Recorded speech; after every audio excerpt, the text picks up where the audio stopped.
Selamat sore, kelompok kami terdiri dari saya sendiri dengan Natalia, Julsep Clio Limantara, dan Putri Christine akan mempresentasikan mengenai Introduction Computer Networks.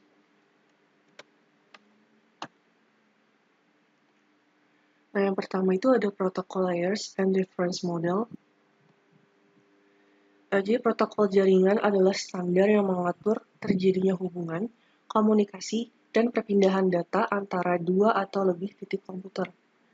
Bagian dari jaringan itu yang pertama ada host. Host adalah perangkat yang terhubung ke jaringan yang dapat mengirim dan menerima data.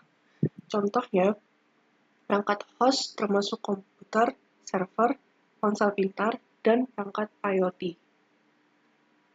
Lalu yang kedua ada routers. Routers ini adalah perangkat jaringan yang digunakan untuk mengarahkan atau merutekan data antar jaringan yang berbeda. Lalu selanjutnya ada link of various media.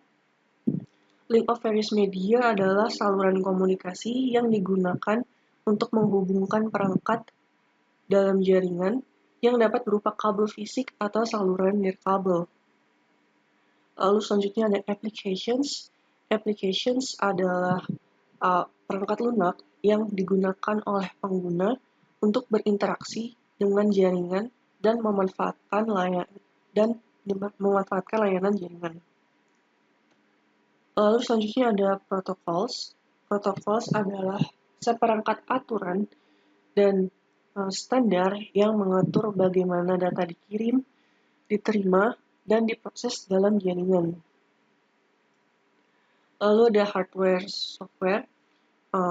Hardware sendiri itu adalah elemen fisik jaringan seperti router, switch, kartu jaringan, dan kabel yang digunakan untuk membangun infrastruktur jaringan. Sedangkan software adalah program yang dijalankan pada perangkat keras untuk mengelola, mengamankan, dan memastikan konektivitas antar perangkat dalam jaringan.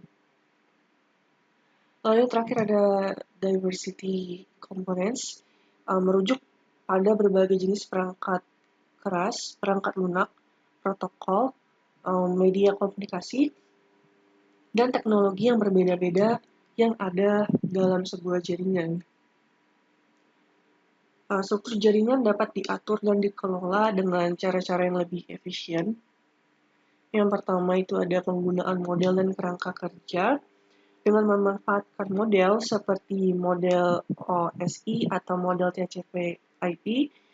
Kita bisa membagi jaringan menjadi lapisan-lapisan yang lebih mudah dipahami dan dikelola. Lalu topologi jaringan, dengan memilih topologi jaringan yang tepat, kita bisa merancang struktur jaringan yang lebih terorganisir dan efisien. Lalu ada subnetting dan hierarki jaringan. Proses subnetting memungkinkan kita untuk membagi jaringan besar menjadi subnet yang lebih kecil dan lebih mudah dikelola. Lalu ada keamanan jaringan. Dengan mengimplementasikan langkah-langkah keamanan yang tepat, seperti penggunaan firewall, VPN, dan sistem deteksi intrusi, kita dapat memastikan bahwa struktur jaringan kita tetap aman dari ancaman eksternal dan internal. Lalu yang terakhir ada virtualisasi dan cloud. Virtualisasi jaringan dan jaringan berbasis cloud memberikan fleksibilitas lebih dalam mengorganisir sumber daya jaringan.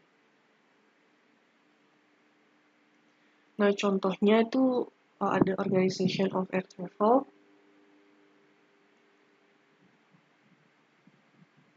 Nah, setiap layer ini tuh mengimplementasikan service seperti pada layer pembelian tiket dan pembelian tiket ada ticketing service. Lalu ada baggage check dan baggage claim ada baggage service. Pada gates load dan gates unload ada gate service. Pada runway take off dan runway landing itu ada runway service. Lalu pada airplane routing itu ada routing service. Setiap layer itu bergantung pada layanan yang diberikan oleh lapisan di bawahnya.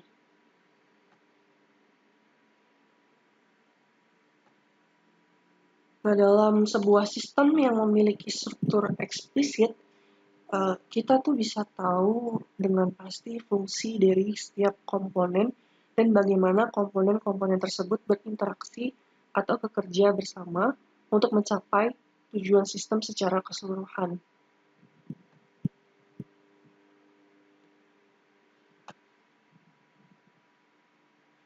Misalnya dalam desain perangkat lunak, struktur yang eksplisit memungkinkan pengembang untuk memahami bagaimana modul-modul berbeda berinteraksi dalam program. Lalu selanjutnya ada sistem yang dimodularisasi lebih fleksibel, terkelola dengan baik, dan lebih mudah untuk ditingkatkan atau diperbaiki. Modularisasi dalam Organization of Air Travel ini, sebagai contohnya, itu memungkinkan setiap bagian dari sistem perjalanan udara untuk diperbaharui atau dikelola secara terpisah tanpa mengganggu bagian lainnya. Misalnya, jika ada pembaruan dalam sistem pemesanan tiket atau sistem manajemen bagasi, dapat dilakukan tanpa mengganggu sistem lain seperti kontrol lalu lintas udara atau keamanan bandara. Hal ini akan mempermudah pemeliharaan, pengembangan, dan pembaruan sistem perjalanan udara secara keseluruhan. Lalu selanjutnya ada Layered Internet Protocol Stack. Layered Internet Protocol Stack ini tuh terdiri dari beberapa lapisan yang digunakan untuk menjelaskan bagaimana data dikirim melalui jaringan. Yang pertama itu ada application. Lapisan ini adalah yang paling dekat dengan pengguna dan aplikasi. Lapisan ini juga menyediakan layanan yang langsung digunakan oleh aplikasi untuk komunikasi jaringan. Contohnya itu ada HTTP, SMTP, FTP, dan DNS. Lalu selanjutnya itu ada transport. Transport ini tuh bertanggung jawab untuk mengirimkan data yang dapat diandalkan antara dua perangkat. Transport ini juga menangani pengurutan, kontrol aliran, dan pemeriksaan kesalahan. Contohnya itu ada TCP, UDP. Lalu selanjutnya itu ada network. Network ini tuh mengatur pengalamatan logis dan rute pengiriman data antar jaringan. Fungsi utama dari lapisan ini adalah untuk menentukan rute terbaik agar data dapat mencapai tujuan di jaringan yang lebih besar. Contohnya itu ada IP, Routing Protocols, dan ICMP. Lalu selanjutnya itu ada link. Lapisan ini bertanggung jawab untuk memastikan pengiriman data antar perangkat dalam satu jaringan lokal. Contohnya itu ada Ethernet dan Wi-Fi. Lalu yang terakhir ada physical. Lapisan ini menangani pengiriman data mentah dalam bentuk bit melalui media fisik seperti kabel, fiber optik, atau sinyal kabel. Contoh dari physical ini ada fiber optik dan hub. Lalu selanjutnya itu ada services, layering, dan encapsulation.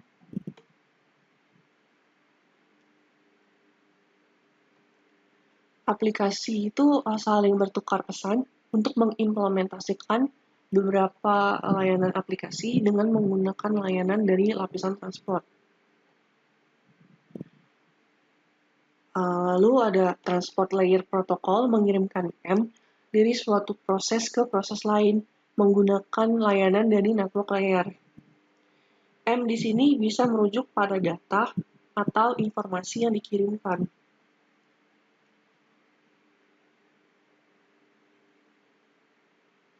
Lalu selanjutnya ada protokol lapisan jaringan mengirimkan segmen lapisan transport dari satu host ke host lain menggunakan layanan lapisan link.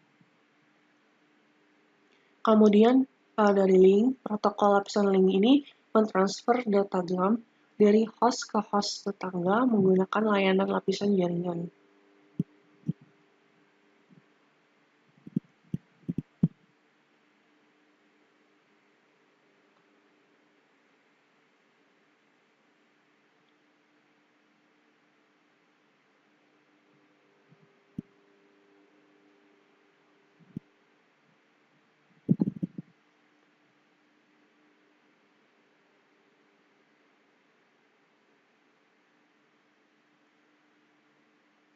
Jadi dari layer application ini menghasilkan pesan AMP, lalu pada lapisan transport akan menambahkan header transport HT, membentuk segmen transport yang terdiri dari header transport atau HT dan pesan aplikasi atau M. Lalu di lapisan jaringan menambahkan header jaringan AN, membentuk datagram yang terdiri dari header jaringan dan segmen transport yang berisi header transport dan pesan aplikasi. Lalu di lapisan link menambahkan header link, misalnya alamat MAC, membentuk frame link layer yang siap dikirimkan.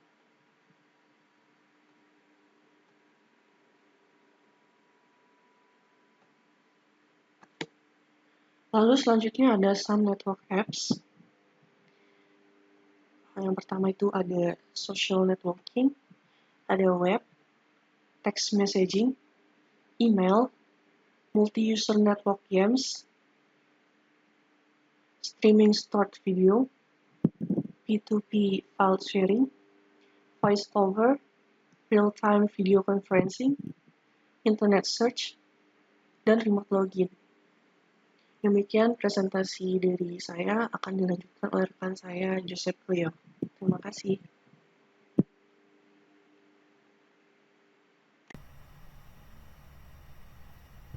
Oke, selanjutnya saya akan menjelaskan mengenai network based app.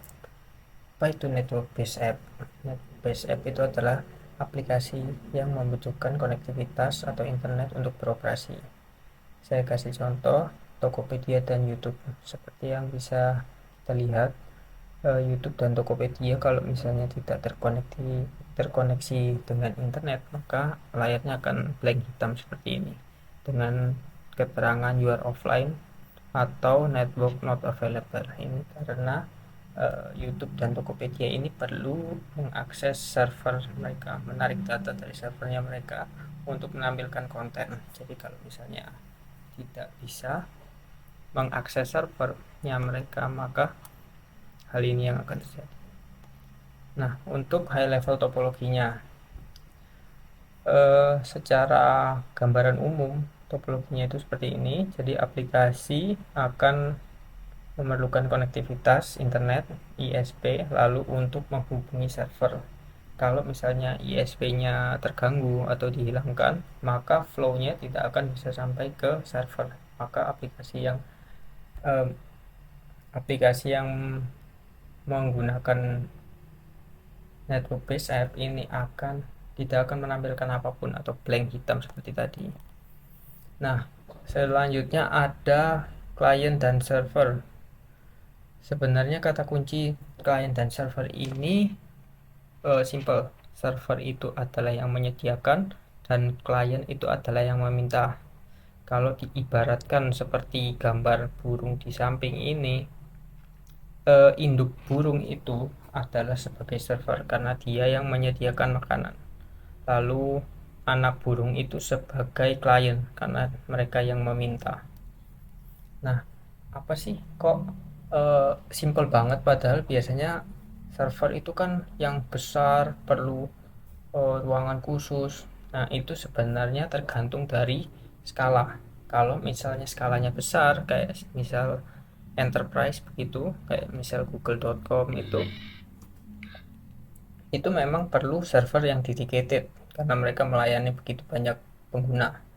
Perlu server dedicated, servernya pun tidak bisa sembarangan kita ganti, harus IP-nya itu statik, jadi pakem IP-nya.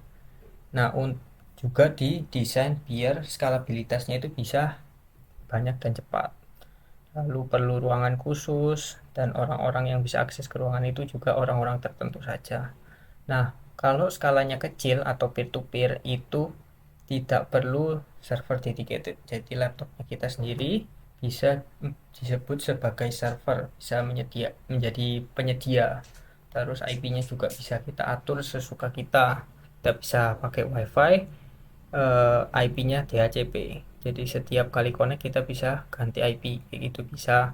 Nanti untuk misal contoh peer to peer itu file sharing. Misal saya punya dua laptop, laptop 1 sama laptop 2. Laptop 1 dan 2 ini sama-sama terkoneksi ke WiFi di rumah saya. Kalau saya mau file sharing, tinggal eh, kalau di backslash backslash lalu hostname, lalu kita bisa file sharing. Nah, seperti itu. Tidak perlu ruangan khusus juga, terus skalabilitasnya juga tidak sebaik untuk yang enterprise, yang server dedicated itu. Lalu ada juga web dan HTTP. Nah, apa sih bedanya web dan HTTP? Web itu adalah bentuk informasi itu dipresentasikan, sedangkan HTTP itu adalah protokol untuk mengakses informasi tersebut. Nah, misal saya contoh untuk membedah link ini.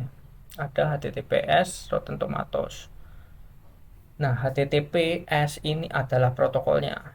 Atau kalau misalnya orang network nyebutnya TCP 443. TCP 443 ini ada di layer 4 kalau di OSI layer. Nah, lalu WW ini menandakan bahwa ini itu menyediakan layanan web. Layanan web ini biasanya di layer 7, di application layer. Lalu Rotten Tomatoes itu adalah nama web yang di hosting. Lalu .com-nya itu merupakan domain. Terus slash tv slash manifest itu adalah pathnya di mana program disimpan di server yang melakukan hosting. Nah, ada beberapa tipe request message dari HTTP. Ada 4: post, get, head, dan put. Bedanya apa sih? Kalau post itu untuk menyimpan data ke server, get itu mengambil data dari server, head itu mengambil headernya aja, jadi nggak sepenuhnya mengambil data semuanya gitu, cuma headnya aja. Lalu put itu mengupdate data yang sudah ada di server. Nah, saya kasih contoh yahoo.com. Tadi saya mengakses yahoo.com. Nah, yang saya dapat kalau saya inspect itu adalah request method. Bisa dilihat di sini, get. Request method get itu menandakan kalau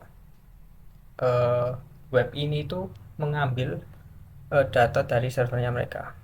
Mengambil get.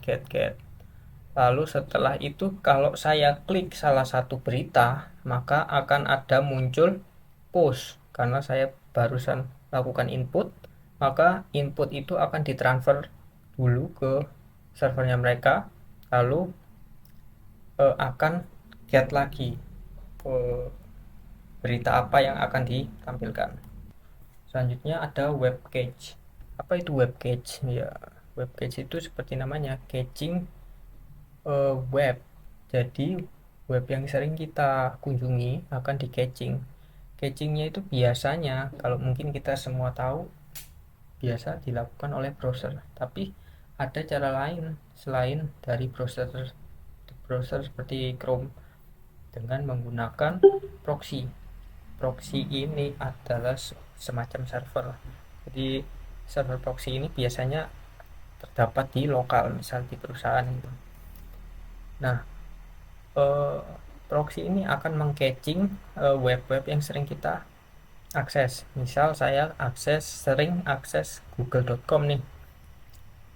Daripada saya request terus ke servernya Google, maka proxy server ini akan melakukan caching. Jadi setiap nanti saat saya akses google.com, yang melayani request saya itu adalah proxy. Jadi tidak jauh-jauh ke servernya google.com. Nah, ini akan membuat lebih efisien, yang menghasilkan proses request itu jadi lebih cepat. Selanjutnya kita akan mengenai DNS, yaitu Domain Name System. DNS ini ibaratnya seperti buku telepon. Kalau kita menggunakan buku telepon, kan kita mencari nama orang tersebut, dan buku telepon ini akan menyediakan nomor yang bisa kita hubungi. Nah, DNS ini juga sama. Pada saat kita ingin mengakses suatu website misalnya di internet, maka kita akan mengetikkan nama dari website itu. Misalnya kita ingin mengakses google.com. Nah, pada saat kita mengakses google.com, sebenarnya kita membutuhkan nomor apa, yaitu nomor alamat IP untuk sampai ke google.com. Nah, DNS inilah yang menyediakan konversi agar nama yang kita ketikkan bisa menuju ke IP yang benar. DNS sendiri memiliki dua karakteristik, yaitu yang pertama adalah distributed database, yaitu artinya server DNS ini bukan hanya merupakan satu server, tapi tersebar di banyak server. Dan multiple server itu saling terhubung dalam bentuk struktur hierarki, jadi bertingkat seperti itu ya. Sehingga tidak ada satu server yang komplit menyimpan semua domain name di seluruh dunia, melainkan dibagi menjadi banyak server yang saling terhubung. Yang kedua, DNS ini berada di application layer protocol. Jadi kalau sebelumnya kita sudah melihat dan belajar mengenai layer-layer di dalam jaringan, DNS ini berada di layer application. Apa saja layanan yang disediakan oleh DNS? Yang pertama tentunya adalah mengubah nama domain menjadi alamat IP. Nah, ini sangat penting ya, karena nggak mungkin kita pada saat mengakses suatu website gitu kita ingat-ingatin angkanya, itu pasti akan sangat merepotkan. Kita cukup mengingat nama alamatnya saja dan nanti akan otomatis disambungkan ke alamat IP yang benar oleh DNS. Yang kedua adalah sebuah komputer bisa memiliki beberapa nama alias. Contohnya kalau kita mau mengakses Gmail, kita umumnya ngetiknya gimana? gmail.com. Tapi sebenarnya punya alias banyak, yaitu mail.google.com misalnya. Nah, orang cenderung akan mengetik nama alias yang mudah diingat. Sehingga dengan adanya DNS ini, meskipun namanya banyak, tapi tetap bisa diarahkan ke IP address yang benar. Yang ketiga adalah saat mengirim email juga perlu menggunakan DNS supaya emailnya sampai ke mail server yang benar juga sesuai dengan IP yang tepat.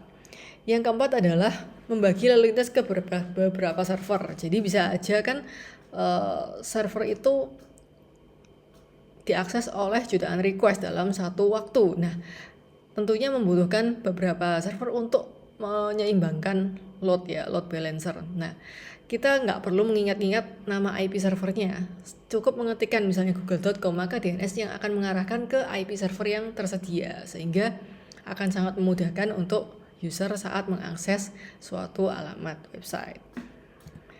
Nah, kenapa DNS ini harus disebar ke banyak server? Yang pertama, pastinya kalau satu server aja, kalau down maka semua orang di seluruh dunia jadi tidak bisa mengakses website-website yang ada.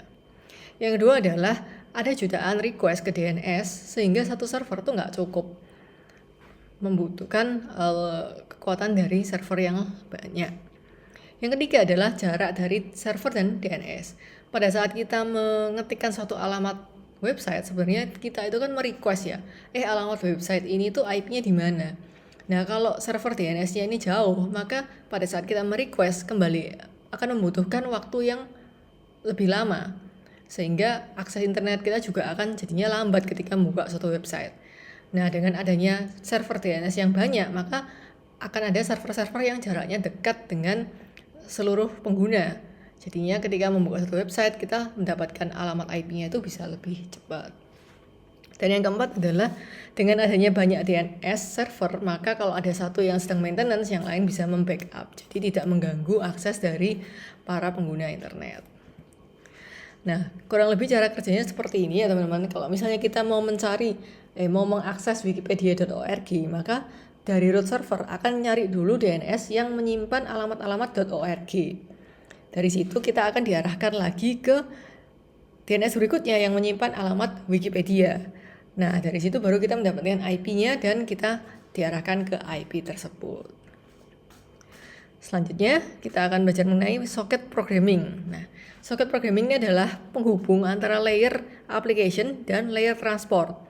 Jadi kalau kita melihat di sini, application ini kan bentuknya aplikasi komputer ya, misalnya seperti aplikasi email atau aplikasi chat.